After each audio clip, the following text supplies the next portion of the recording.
주의 말씀은 로마서 13장 1절로부터 14절의 말씀입니다. 로마서 13장 1절에서부터 14절까지 받들어 읽겠습니다. 각 사람은 위에 있는 권세들에게 복종하라. 권세는 하나님으로부터 나지 않음이 없나니 모든 권세는 다 하나님께서 정하신 바라. 그러므로 권세를 거스르는 자는 하나님의 명을 거스름이니 거스르는 자들은 심판을 자취하리라. 다스리는 자들은 선한 일에 대하여 두려움이 되지 않고 악한 일에 대하여 되나니 내가 권세를 주려 하지 아니하려느냐? 선을 행하라. 그리하면 그에게 칭찬을 받으리라. 그는 하나님의 사역자가 되어 내게 선을 베푸는 자니라.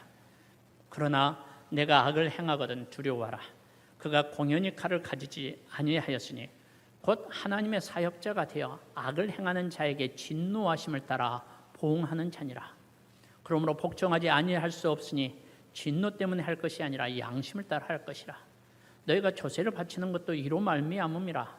그들이 하나님의 일꾼이 되어 바로 이 일에 항상 힘쓰느니라. 모든 자에게 줄 것을 주되 조세를 받을 자에게 조세를 바치고 관세를 받을 자에게 관세를 바치고 두려워할 자를 두려워하며 존경할 자를 존경하라. 피차 사랑의 빛 외에는 아무에게도 아무 빚도 지지 말라. 남을 사랑하는 자는 율법을 다 이루었느니라. 간음하지 말라, 살인하지 말라, 도둑질하지 말라, 탐내지 말라. 한 것과 그 외에 다른 계명이 있을지라도 내 이웃을 내 자신과 같이 사랑하라 하신 그 말씀 가운데 다 들었느니라. 사랑은 이웃에게 악을 행하지 아니하나니 그러므로 사랑은 율법의 완성이니라. 또한 너희가 이 시기를 알거니와 자다가 깰 때가 벌써 되었으니 이는 이제 우리의 구원이 처음 믿을 때보다 가까웠음이라.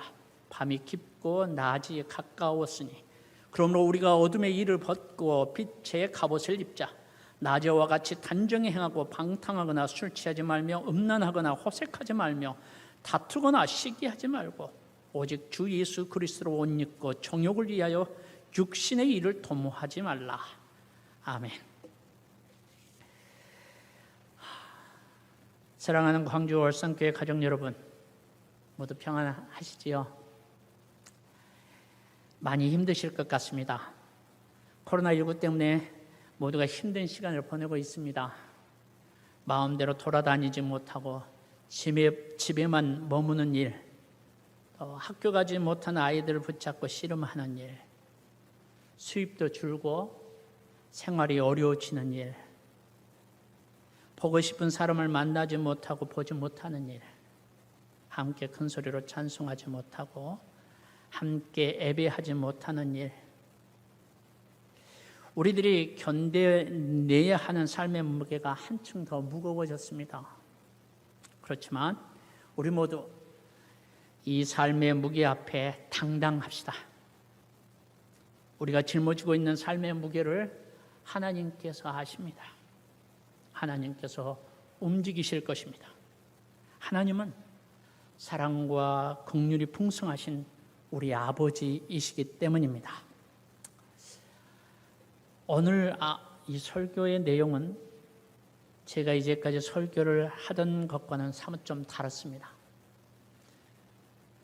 아시는 것처럼 제가 설교를 할 때 성경 말씀을 벗어나서 말하려고 하지 않습니다. 그런데 오늘 설교의 내용은 제가 이제까지 하나님의 말씀 안에서 배운 것에 비추어 오늘 우리가 한국교회가 처해져 있는 상황에 대해서 이야기하려고 합니다. 혹 이것이 주 안에 있는 한 형제의 권고의 말씀으로 받으시면 좋을 것 같습니다. 혹 생각이 다르시더라도 주의 말씀 안에서 잘 살피셔서 복되시기를 바랍니다. 지금 우리가 살고 있는 시기가 참으로 쉽지 않습니다. 요즘 교회는 이제까지 경험해 보지 못한 시기로 들어서고 있습니다. 한국 교회가 사회로부터 신뢰를 잃어버린 시기에 들어섰습니다. 335 사람들이 모여 있는 곳이면 어느 곳이든 코로나19와 관계된 교회 이야기를 합니다. 교인들은 사람들이 쏟아내는 교회를 비난하는 말을 듣기가 쑥스럽고 미안하고 부끄러워서 슬그머니 자리를 뜹니다. 어디 가서 복음을 이야기하고 교회를 이야기하기가 어렵게 됐습니다. 교회가 어느덧 사회로부터 공공의 적이 되었습니다. 복음이 이 반도 땅에 전해지고 초창기 고난의 시기를 지나 교회가 세워진 이후 교회가 사회로부터 이런 취급을 받는 일은 처음인 것 같습니다. 왜 이렇게 됐을까? 처음에는 코로나19가 이단인 신천지만 겨냥한 줄 알았습니다. 그래서 우리는 교회가 못한 일을 하나님께 하셨다고 말하면서 힘든 상황 속에서도 쾌재를 불렀습니다. 그러나 코로나19는 신천지뿐 아니라 한국 교회를 향하고 있었습니다. 코로나19는 겉으로 문제없어 보이던 한국 교회의 영적 가난함을 고스란히 들추어 냈습니다. 우리 자신도 모르게 어느덧 교회는 밖에 던져져서 짓밟히는 처지가 됐습니다. 그러나 한국 교회를 이렇게 만든 주범은 코로나19가 아닙니다. 물론 과한 언론 보도도 한 몫을 하고 있지만 오늘 이런 상황을 만든 것은 바로 우리 교회 자신입니다. 남 탓을 하기보다 하나님 앞에서 우리 자신을 반듯하게 들여다 보아야 합니다. 하나님께서는 상한 심령을 원하시기 때문입니다. 우리가 우리 자신을 주 안에서 반듯하게 추스르면 오히려 위기가 기회가 될 것이고 시간이 걸리겠지만 교회는 더 단단해지고 순결해질 것입니다. 네, 여러분도 저도 이 사실을 믿습니다. 교회는 하나님의 교회이기 때문에 그렇습니다. 그러기 위해 우리는 먼저 문제가 무엇인지 바른 진단을 해야 합니다. 진단이 반듯해야 처방도 반듯하고 그래야 회복이 빨리 될 수 있기 때문입니다. 한국 교회가 지금처럼 사회로부터 신뢰를 잃어버린 원인이 무엇이라고 생각하십니까?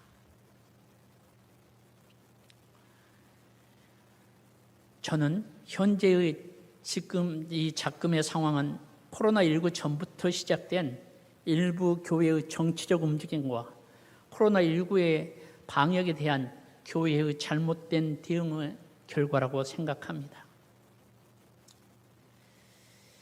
사회 속에 뿌리를 내리고 있는 교회는 정치적일 수밖에 없습니다. 사회 속에서 교회도 공적이든 사적이든 어떤 정치적 사안에 대해 의견을 말하기 때문입니다.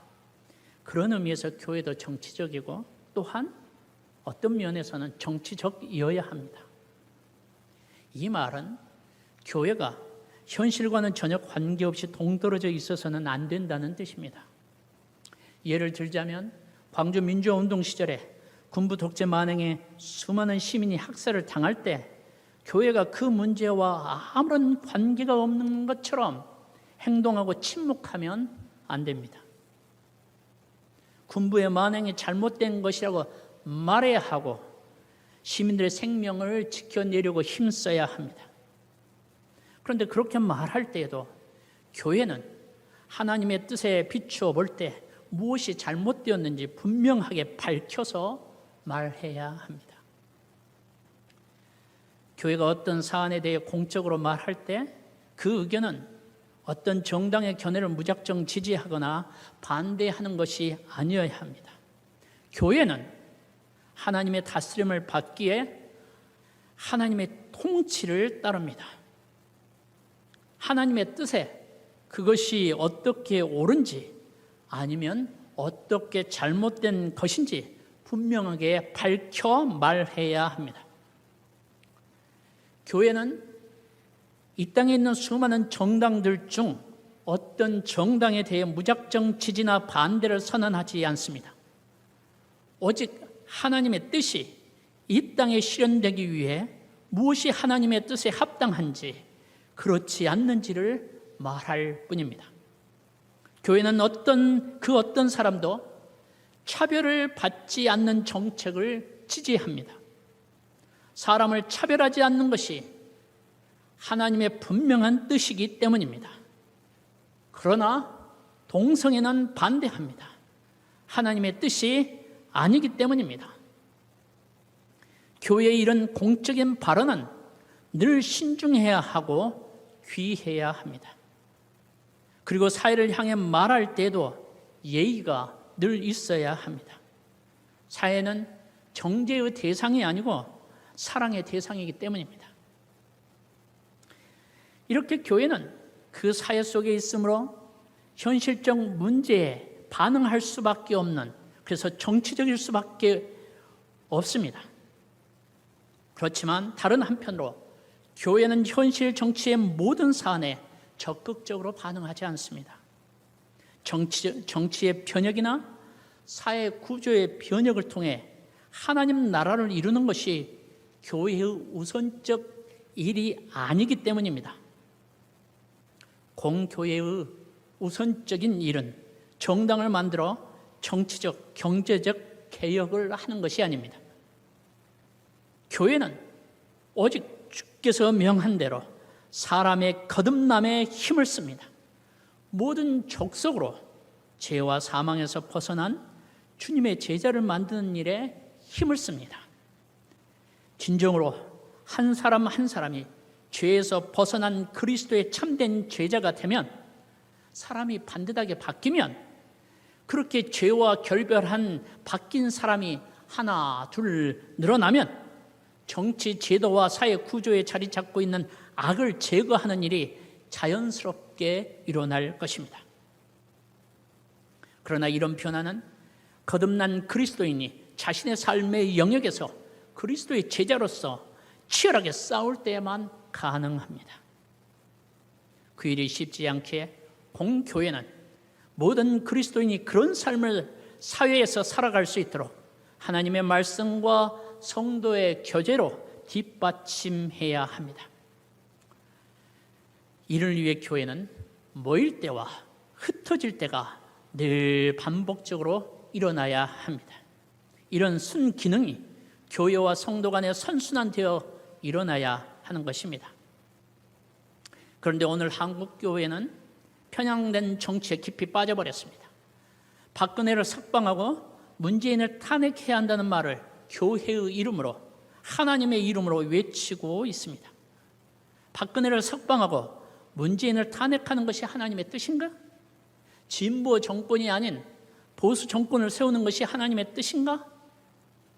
성경 그 어디에 이를 뒷받침할 수 있는 말씀이 있습니까?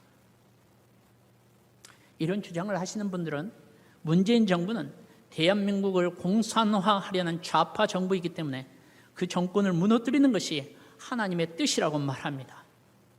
그분들이 말하는 좌파라는 용어는 진보를 가리키는 좌파가 아닌 냉전시대의 산물인 좌파, 이 나라를 좌우로 나누었던 이념의 산물인 좌파, 빨간물이 된 좌파를 가리킵니다.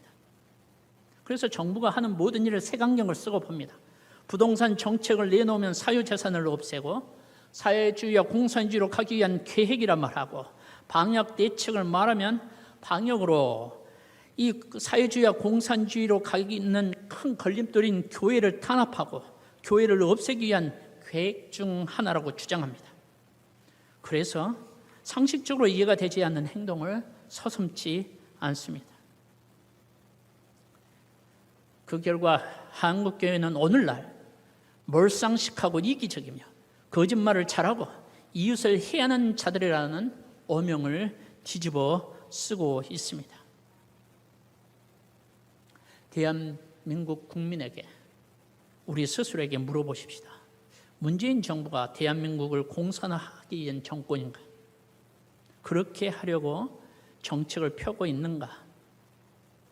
교인을 떠나서, 전라도 사람을 떠나서 한 나라의 국민 중 한 사람으로서 냉철하게 대한민국이 걸어온 현대사를 직시하면서 우리 자신에게 물어보아야 합니다. 교회는 진보 정당이나 보수 정당이나 그 어떤 정당을 지지하지 않습니다. 오직 하나님의 뜻이 이 땅에 실현될 수 있도록 애쓸 뿐입니다. 어떤 정책이 하나님의 뜻에 더 합당한지 판단할 수 있도록 성도들이 하나님의 가치관을 따라 행동하도록 애쓸 뿐입니다. 교회가 편향된 정치 싸움에서 벗어나야 합니다. 정권을 바꾸기 위해서 투쟁하는 싸움에서 벗어나야 합니다. 오늘 말씀을 보십시오. 사도 바울은 로마에 있는 교회에게 편지를 썼습니다.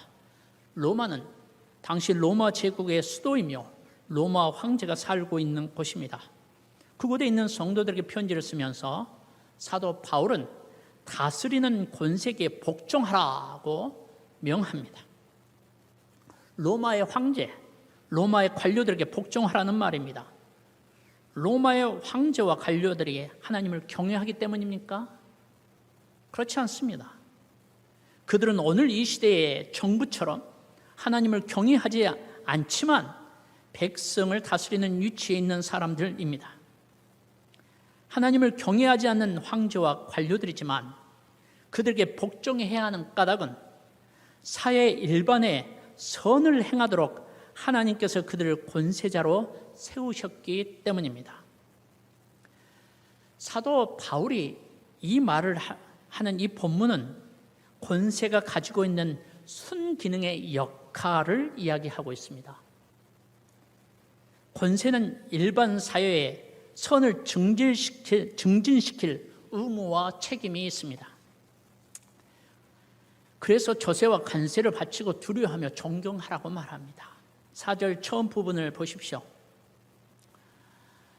그는 하나님의 로마서 13장 4절입니다. 그는 하나님의 사역자가 되어 내게 선을 베푸는 자니라. 여기에서 그는 바로 그 권세자들을 의미합니다.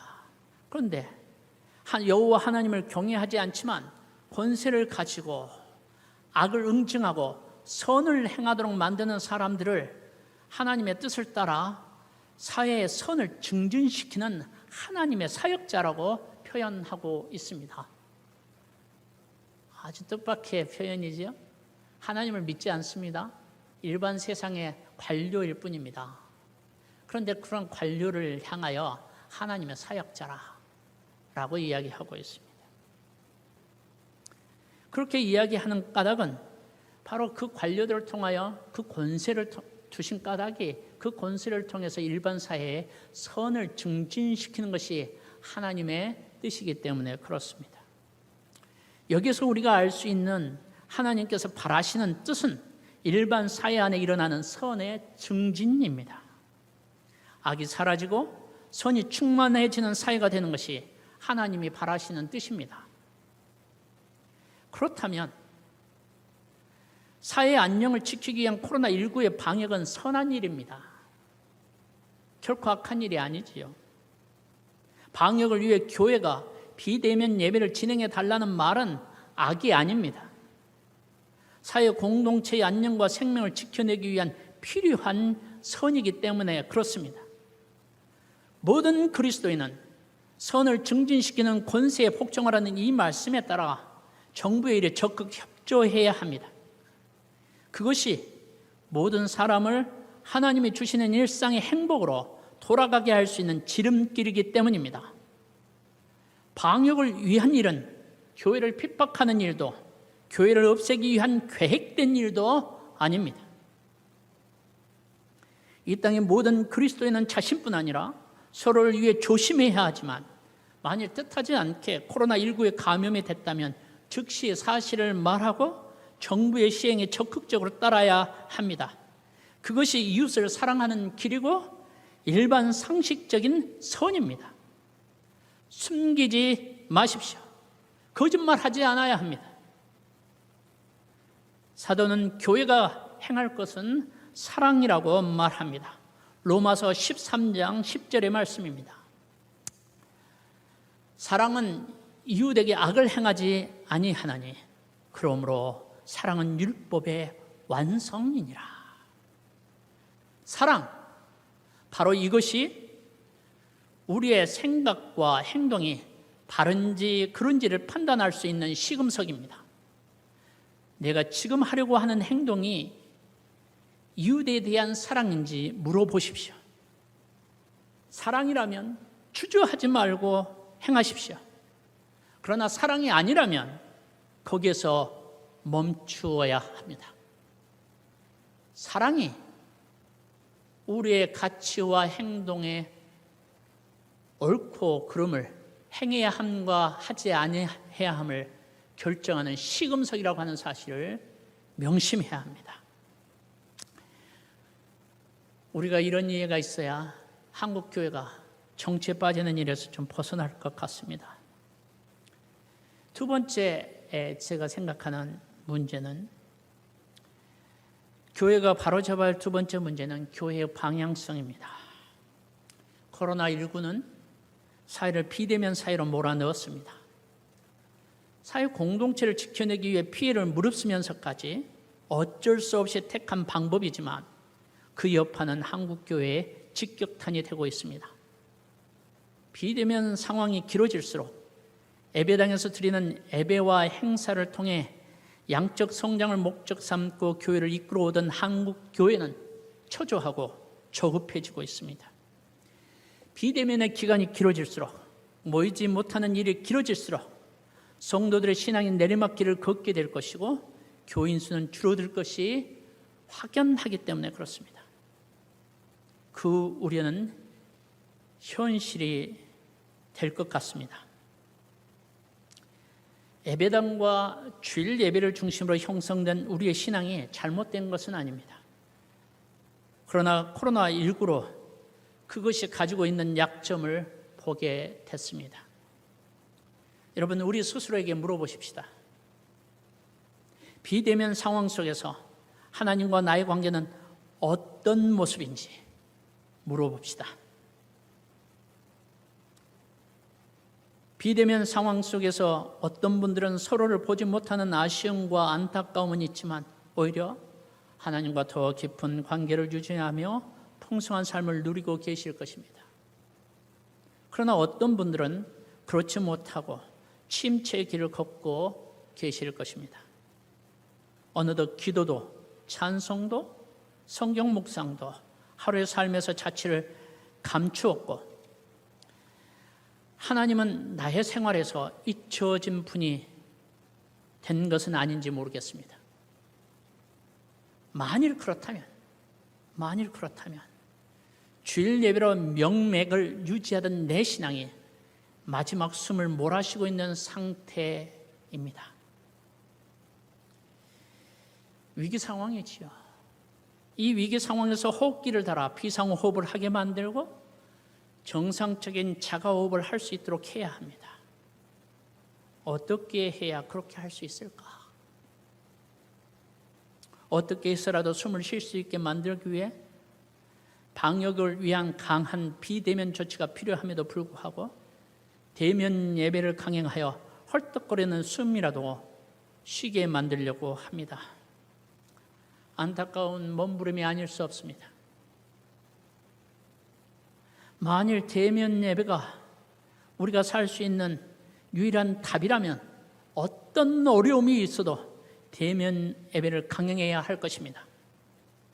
그러나 어떤 바이러스가 몸에 들어왔다고 모두 아픈 것은 아닙니다. 어떤 사람은 아프지만 어떤 사람은 견뎌냅니다.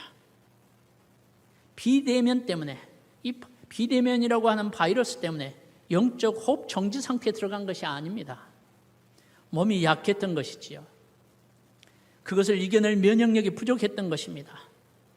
성도 개개인이 언제 어느 것 어떤 상황에서도 스스로 하나님을 향한 사랑과 이웃을 향한 사랑을 지켜낼 수 있는 면역력이 강한, 자생할 수 있는 하나님의 사람으로 성장하지 못했기 때문에 일어난 일입니다.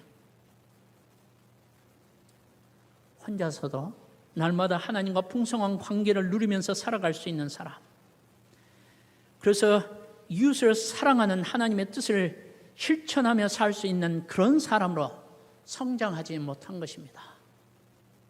바로 이 지점이 목사인 저와를 비롯한 교회의 지도자들이 통렬하게 반성해야 하는 지점입니다. 주일에 몇 명의 예배에 참석했느냐가 중요한 문제였지, 그 사람의 영적 상태가 스스로 자생할 수 있는 힘을 갖도록 만드는 일이 크게 중요하지 않았습니다. 목사에게 순종하는 사람을 만드는 것이 목회의 성공이고 중요한 일이었지, 하나님의 말씀을 따라 판단하며 삶을 헤쳐나가는 사람으로 만드는 것이 중요하지 않았습니다. 목사가 늘 곁에 있고 주일 예배는 변함없이 드릴 수 있었기 때문입니다. 그래서 무슨 문제가 생기면 교회로 달려가면 되는 것이지요. 이게 우리가 놓친 지점입니다. 성도님들도 이 기회에 자신을 잘 돌아보는 시간이 되었으면 합니다. 목사의 설교에 기대어 살고 주일 예배에 기대어 살던 것에 만족했던 우리 자신의 모습을 돌아보아야 합니다. 스스로 말씀을 묵상할지 모르고 기도와 찬송하는 것을 잃어버렸으면서도 주일에 예배를 드리기 때문에, 기도와 찬송을 하고 설교를 듣기 때문에 괜찮은 것으로 알았던 내 영적 상황을 반듯하게 진단해야 합니다. 기대어 사는 신앙에서 벗어나셔야 합니다. 늘 스스로 자가 호흡을 할 수 있는 자생력이 있는 주님의 백성이 되어야 합니다. 그리고 소수지만 강력한 성도의 교적분을 형성해야 합니다. 이 기회에 우리가 이것을 회복하지 못한다면 더 심한 상황들이 닥칠 수 있습니다. 코로나19에 의한 비대면 사회의 모습은 사회와 교회를 향한 하나님의 경종임이 분명합니다.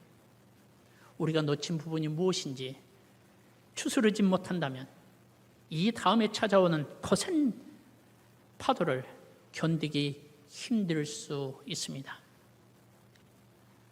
사랑하는 성도 여러분, 교회는 함께 모일 때가 있고 또 흩어져야 할 때가 있습니다.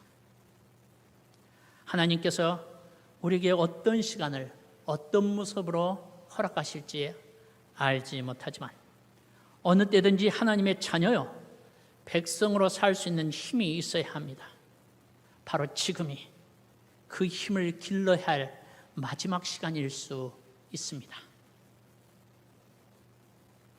주님이 주신 귀한 기회입니다.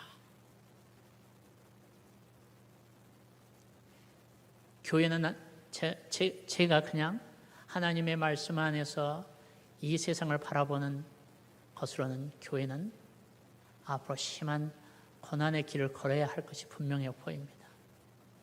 우리가 이렇게 함께 모여서 예배하고 함께 하는 이런 시간들이 그렇게 길게 많이 주어지지 않을 수도 있다라는 생각이 듭니다. 이 사회가 달려가는 방향성이 그런 것 같습니다. 그러기에 우리 모두가 언제 어디서든지 우리가 늘 함께 모여 주님을 예배하는 것이 너무 기쁘고 성도의 아름다운 교제를 누리는 것이 너무 기쁜 일인데, 혹 그러한 일이 우리 사이에 그치게 될 그때에도 분명한 하나님의 사람으로 이 세상을 이겨가기 위해 지금 우리의 힘을 길러야 할 때입니다. 하나님과 관계를 풍성하기 위해 내 자신에게 무엇이 필요한지 물어보아야 합니다. 나의 약한 부분이 무엇인지 살펴야 합니다. 그리고 그 약한 부분의 근력을, 영적 근력을 강하게 해야 합니다. 앞으로 교회가 이 점을 명심하고 교회의 양육 목표로 삼을 것입니다. 혹 혼자 있는 시간이 길어져도 흔들림 없는 하나님의 사람으로 서야 합니다. 그럴 때 함께 할 수 있는 시간은 더욱 빛나고 값질 것입니다. 사람들의 마음에 서로를 향해 미움과 증오와 복수를 선동하는 일은 교회의 일이 아닙니다. 하나님의 이름으로 서로를 향한 증오와 미움을 일으키는 것은 거짓입니다. 우리 주 예수 그리스도께서 십자가에 죽으시면서도 바로 십자가에 못 박았던 그 사람들을 사랑하셨습니다. 그러므로 사랑하는 성도 여러분, 하나님의 이름으로, 교회의 이름으로 사람들을 증오와 미움, 우리 안에 복수의 마음을 일으키는 말이 있으면 그것이 거짓이라고 하는 사실을 명심하셔야 합니다. 원수에 대한 심판은 사람의 몫이 아닌 하나님의 몫입니다. 교회가 해야 할 일은 원수까지도 사랑하는 일입니다. 악에게 지지 말고 선으로 악을 이기는 일입니다. 이것이 한국 교회가 어둠 속에서 빠져나갈 수 있는 유일한 길입니다. 로마서 13장 12절로 14절의 말씀입니다. 밤이 깊고 낮이 가까웠으니 그러므로 우리가 어둠의 일을 벗고 빛의 갑옷을 입자. 낮에와 같이 단정히 행하고 방탕하거나 술 취하지 말며 음란하거나 호색하지 말며 다투거나 시기하지 말고 오직 주 예수 그리스도로 옷 입고 정욕을 위하여 육신의 일을 도모하지 말라. 사랑하는 성도 여러분, 하나님의 뜻을 따라 오늘 하루 이웃에게 칭찬받는 하루가 됩시다. 그리고 어지러운 중에도 세상을 향한 하나님의 계획을 이루어 가시는 하나님의 그 신실하심을 잠잠히 신뢰합시다. 우리 모두 힘을 내십시다. 하나님과 주 예수 그리스도께서 우리와 함께 계십니다. 주님의 거룩한 교회는 이 시간들을 통해 더욱 단단해지고 더욱 순결해질 것입니다. 교회는 하나님의 교회이기 때문입니다. 기도하겠습니다. 거룩하신 아버지 하나님, 오늘 주 예수 그리스도의 구원의 은혜 아래서 저희를 이 땅에서 하나님의 거룩하신 이름이 있는 주의 백성이요 자녀인 교회로 불러주셔서 감사합니다. 주님, 하나님의 영광이 교회 안에 가득하고 그 영광이 이 세상에 흘러넘쳐서 하나님의 백성인 교회가 하는 모든 모습을 보고 세상이 하나님을 찬송해야 함이 마땅함에도 불구하고 오늘 저희가 살고 있는 이 땅의 교회는 오히려 교회가 하나님의 이름을 욕되게 하고 하나님의 복음이 이 세상에 전파되어지는 것에 장애물이 되는 처지에 놓여 있으니 저희의 죄악이 크고 큼을 주 앞에 고백하지 않을 수 없습니다. 주님, 저희를 불쌍히 여겨 주십시오. 주님의 거룩한 이름을 주의 교회에 두셨사오니 주의 거룩하신 이름을 위하여 교회를 의의 길로 인도해 주십시오. 하나님, 교회의 모든 지도자들에게 하나님으로부터 오는 지혜와 총명이 있을 수 있도록 은총을 베풀어 주십시오. 하나님의 이름으로 일컫는 모든 성도들에게 주께로부터 오는 분별력이 총명이 있도록 은혜를 베풀어 주십시오. 그리하여 하나님의 뜻을 따라 이 어둠 속에서 주의 백성들이 걸어야 할 길을 걸어갈 수 있도록 인도해 주십시오. 하나님이 바라시는 것이 교회를 통하여 이 땅에 하나님의 사랑을 증거하는 것임을 저희가 압니다. 그러나 오늘 한국교회는 좌우로 나뉘고 여러 가지 것으로 나뉘어서 교회가 교회 안에서 성도가 성도를 향하여 미움과 증오와 분노와 복수를 드러내고 또한 이 세상을 향해서도 미움과 증오와 분노를 드러내니 우리가 주의 이름을 가지고 있으나 벌거벗은 저와 같은 부끄러움이 우리의 몫인 것을 깨닫습니다.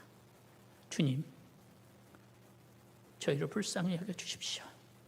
주님의 교회를 불쌍히 여기시고 주의 거룩한 교회를 위하여 우리를 새롭게 해주시고 우리 모두가 주께서 주시는 지혜를 따라 우리가 놓쳐버리고 잃어버린 것이 무엇인가를 살펴 그것을 다시금 회복하고 우리 모두가 영적인 성숙함으로 나아갈 수 있도록 어떤 곳에서든지 어떤 상황에서든지 하나님을 경외하고 이웃을 사랑하는 아름다운 주의 백성의 자태를 드러낼 수 있는 그 길로 전진해 갈 수 있도록 은혜를 베풀어 주시옵소서. 주님, 코로나19의 기간이 길어집니다. 저희가 많이 연약합니다. 저희를 불쌍히 여기시고 이 기간을 짧게 해 주십시오. 우리가 그리하여 다시금 회복해 갈 수 있는 아름다운 시간들을 주시옵소서. 주님, 흩어져 있는 기간에 영적으로 나태함과 침체 기간에 빠져들지 아니하도록 은총을 베푸시고 성도들을 생각하면서 서로 함께 어우러져서 이 어려운 시기를 이겨낼 수 있는 아름다운 영적 교통이 주님의 거룩한 교회 안에 풍성하도록 인도해 주십시오. 주의 이름이 있는 주의 교회를 위하여 오늘도 주의 교회를 이끄시는 우리 주 예수 그리스도의 이름으로 기도합니다. 아멘.